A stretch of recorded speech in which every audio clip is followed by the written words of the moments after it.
le monde, je vous retrouve aujourd'hui pour de nouveaux conseils lecture, donc les 3 derniers livres que j'ai particulièrement appréciés et que je vous recommande chaudement. Premier ouvrage, il s'agit d'un énième tome, mais rassurez-vous, je ne vous spoilerai pas sur la saga, donc le dernier tome de Sophie Kinsella, l'accro du shopping à la rescousse. Bien évidemment, on va retrouver la très chère Becky Bloomwood, qui est encore fourrée dans des situations totalement improbables. Cette fois-ci, elle va partir à la recherche de son père qui est porté disparu, qui s'est enfui du jour au lendemain avec un de ses amis.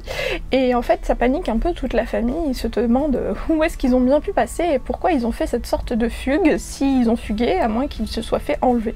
Donc voilà, Becky va se retrouver sur la route dans un minivan avec sa mère, la meilleure amie de sa mère, avec sa meilleure amie, avec son mari, etc. etc. et bien sûr sa petite fille. Ça va être très rocambolesque, ça va être haut en couleurs, on va les retrouver à Las Vegas, ça va vraiment être très, voilà, très pétillant, très punchy. Becky va vraiment se remettre en question durant cette aventure. Et je vous laisse découvrir tout ça. En tout cas, moi j'ai passé un très très bon moment de lecture avec ce dernier tome. Évidemment, je vous conseille d'aller voir l'interview vidéo que j'ai réalisée de Sophie Kinsella elle-même quand elle est venue à Paris.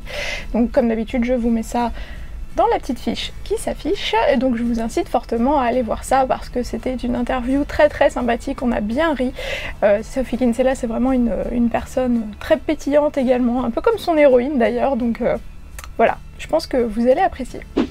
Autre livre dont je vous ai déjà parlé dans notamment ma vidéo docu-livre à l'occasion du 8 mai, c'est Le Chant du Rossignol de Christine Hanna, donc aux éditions Michel Lafon. C'est un livre bouleversant sur l'atrocité de la guerre, de la Seconde Guerre mondiale, donc de la guerre de 39-45. Mais cette fois-ci, ce qui est très intéressant dans ce livre, c'est qu'elle est vue du point de vue de 2 femmes en apparence ordinaire. Et ça ne peut que nous pousser à nous interroger et à nous demander finalement si ça se passait aujourd'hui, si la France aujourd'hui était envahie par l'Allemagne ou par un autre pays, comment est-ce qu'on réagirait, voilà, au quotidien, comment est-ce que on continuerait à vivre, parce que la vie continue malgré tout pour les personnes lambda, j'ai envie de dire. Donc c'est l'histoire de 2 sœurs que tout oppose finalement, parce que l'une est vraiment très posée, très timide, voilà, très mesurée, pour plein de raisons différentes dans l'histoire de sa jeunesse. Et l'autre est vraiment très réactionnaire, vraiment très punchy, elle se révolte vraiment contre les injustices, et en plus de ça, elle a jamais vraiment... On l'a constamment rejetée au cours de sa vie. Donc elle a un caractère un peu plus frondeur. Et forcément, quand les Allemands envahissent la France, débarquent à Paris, voilà, vous allez avoir 2 réactions totalement opposées de la part de ses sœurs. L'une qui va forcément, c'est pas un spoiler, qui va, voilà, sauter sur l'occasion pour pouvoir sauver son pays, qu'elle voit chuter finalement sans que personne ne fasse rien quasiment, et ça la révolte profondément. Et l'autre qui va être beaucoup plus tiraillée parce que son mari est parti combattre, et qu'elle se retrouve pour la première fois toute seule dans sa petite maison de campagne avec sa petite fille. Et quand elle voit les Allemands débarquer dans son village, et a fortiori débarquer chez elle également, parce que voilà, ils réquisitionnent les chambres disponibles pour pouvoir loger, elle se dit que certes, elle est également révoltée contre le fait que les Allemands arrivent en France, mais le souci c'est qu'il faut qu'elle pense à sa petite fille. Elle aussi, je pense qu'elle aimerait se révolter, mais elle a la responsabilité d'un petit enfant. Et donc elle peut pas forcément faire les choix qu'elle voudrait. Et donc c'est en ça que finalement ce livre est vraiment poignant, vous prend vraiment aux tripes, parce que vous vous identifiez profondément aux problèmes quotidiens, j'ai envie de dire, de tout le monde, auxquels on pense pas forcément quand on nous apprend l'histoire. Et on se dit, mais oui, on a tous parfois des choses qui nous retiennent. Et quand on fait et si, oui, et si ça se produisait, forcément qu'on a des grandes idées comme ça en se disant je me révolterai, j'intégrerai la résistance, je ferai sauter des trains, etc. Bref. Mais la réalité du quotidien, c'est que parfois, les personnes concernées ont des attaches, ont des proches. Se lancer dans la résistance, c'est parfois aussi compliqué pour eux parce que justement, ça ne les concerne pas que eux, ça concerne aussi leurs proches et ça les met en danger également. Donc voilà, c'est vraiment un très très très beau livre. Alors pour le coup, c'est un pavé, mais vous avez pu voir que je l'ai postité énormément, donc j'ai vraiment adoré ce roman. Il est poignant, il est bouleversant, voilà. Vous en sortez pas indemne. Parfois je pense que vous aurez besoin de faire quelques pauses pour arriver à, voilà, à assimiler toute l'horreur qu'a été cette guerre, vue justement par les petites gens. Je vous ai fait une vidéo un peu spéciale, une vidéo un peu historique, qui est ma première vidéo de ma playlist docu-livre, justement basée sur ce livre-là, avec notamment des citations, des extraits du livre que je vous lis tout au long de la vidéo, qui essaye de retracer un peu, historiquement parlant, la place des femmes dans la résistance française. Voilà, donc je vous incite à aller voir cette vidéo, comme d'habitude elle s'affiche dans la fiche. Voilà, le petit i qui est dans le coin de la vidéo. Ici, peut-être ici. Et voilà, je vous incite fortement à aller découvrir ce livre. Franchement, s'il y a un livre qu'il faut que vous lisiez, c'est vraiment celui-là parce que je pense que vous n'en ressortirez pas indemne. Et dernier livre que j'ai à vous conseiller, il s'agit du dernier roman de Tracy Chevalier à l'orée du Verger, aux éditions La Table Ronde, collection Quai Voltaire. J'avais jamais lu de roman de Tracy Chevalier auparavant. Aussi bizarre que ça puisse paraître, puisque c'est une auteure qui écrit majoritairement du roman historique. Comme quoi, hein, on n'est jamais à l'abri de découvrir de nouvelles pépites. Et là pour le coup, alors on m'a un peu forcé la main pour ce bouquin, je l'avais pas forcément demandé et puis on me l'avait envoyé quand même. Et pour le coup, je suis plutôt contente. Parce que j'ai fait une belle découverte. Alors au début c'était pas gagné. Les 50 premières pages, c'était tellement bizarre que je me suis dit, c'est pas possible, je vais abandonner, je vais le refermer, voilà. Et puis, il y a quelque chose qui s'est produit en moi, parce qu'il y a un personnage qui est absolument détestable dans ce bouquin. Et parfois, il y a certains chapitres qui sont écrits de son point de vue. Enfin, certaines parties, parce qu'il n'y a pas trop de chapitres dans le livre, mais c'est pas un problème. Alors que j'aime bien les chapitres d'ordinaire, donc si je vous dis que c'est pas un problème, croyez-moi. Il y a un personnage qui est tellement détestable dans ce bouquin, et qui me provoquait des réactions tellement épidermiques que je me suis dit, si un auteur arrive, c'est un peu comme dans les films, si un auteur arrive à vous provoquer une réaction de rejet aussi forte, c'est que forcément il y a des qualités dans ce bouquin. Donc je me suis accrochée et j'ai super bien fait. C'est un peu comme dans les films que je vous disais, parfois vous avez des acteurs qui jouent un vilain, un méchant de façon tellement brillante que vous les détestez et en fait vous aimez les détester et c'est vraiment une preuve et une qualité du talent d'acteur de la personne. Donc voilà. Alors rapidement pour l'histoire, c'est un peu particulier comme histoire, vous allez voir. Ça vous raconte l'histoire des premiers pionniers aux États-Unis, donc au 19e siècle, et de la ruée vers l'or.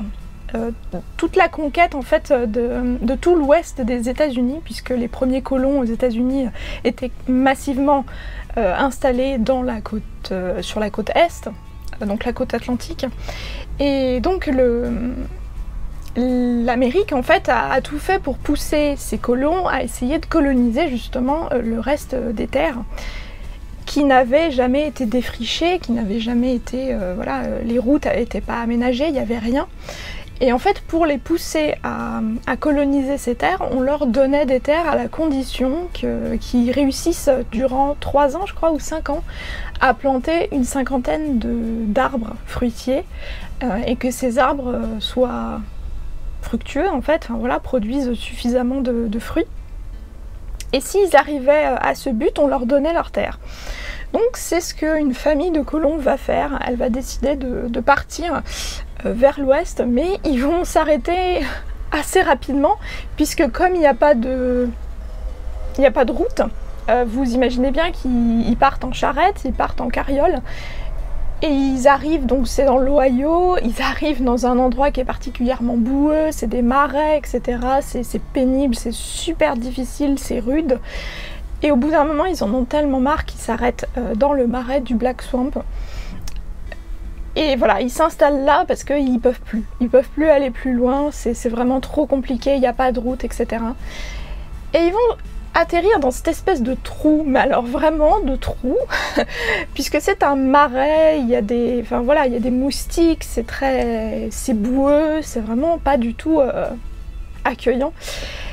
Et c'est vraiment une terre désolée, une terre un peu maudite, puisque cette famille, finalement, chaque année, va perdre un de ses enfants suite à la fièvre provoquée par ces moustiques, par les piqûres de ces moustiques.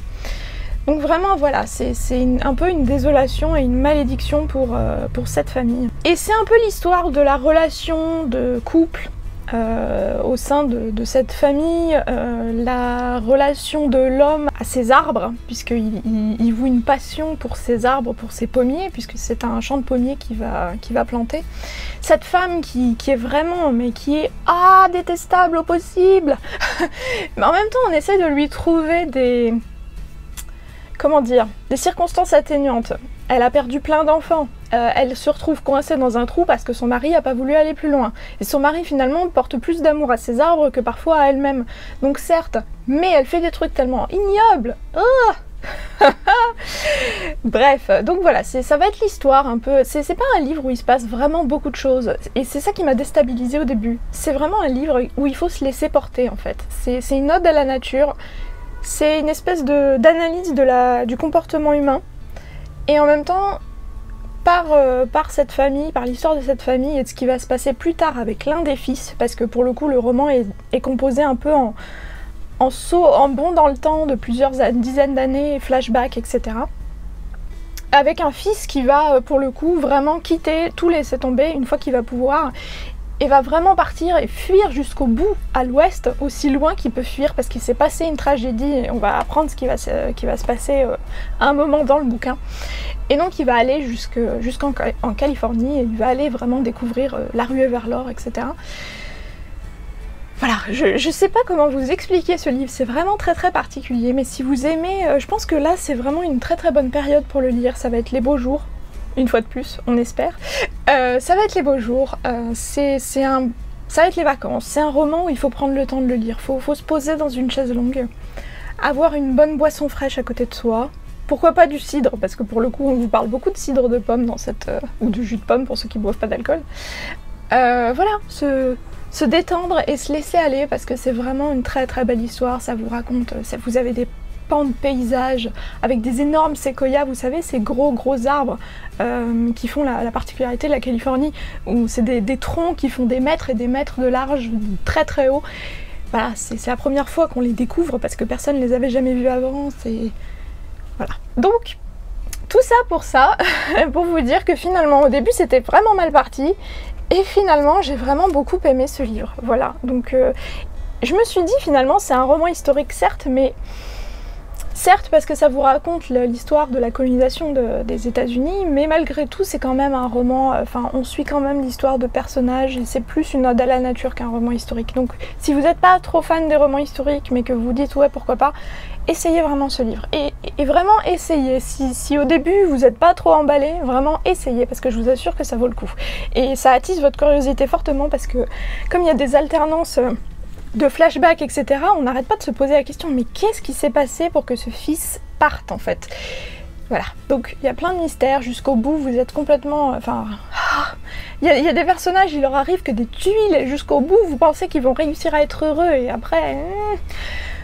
Voilà, vous voyez que les sensations que ça a provoqué chez moi, donc voilà, je pense que... Essayez, on sait jamais.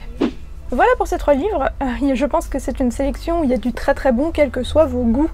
Donc j'espère qu'au moins un vous aura donné fortement envie. Moi, comme d'habitude, je vous souhaite de très très bonnes lectures et je vous dis à très bientôt pour une nouvelle vidéo. Salut!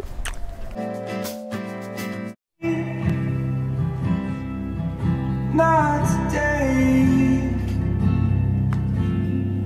There she goes. Coucou! coup tout le monde. Impression post-film Avant toi, donc l'adaptation du livre de Jojo Moyes que j'ai pu aller voir en avant-première au cinéma. J'ai beaucoup aimé, j'ai trouvé que c'était vraiment très touchant.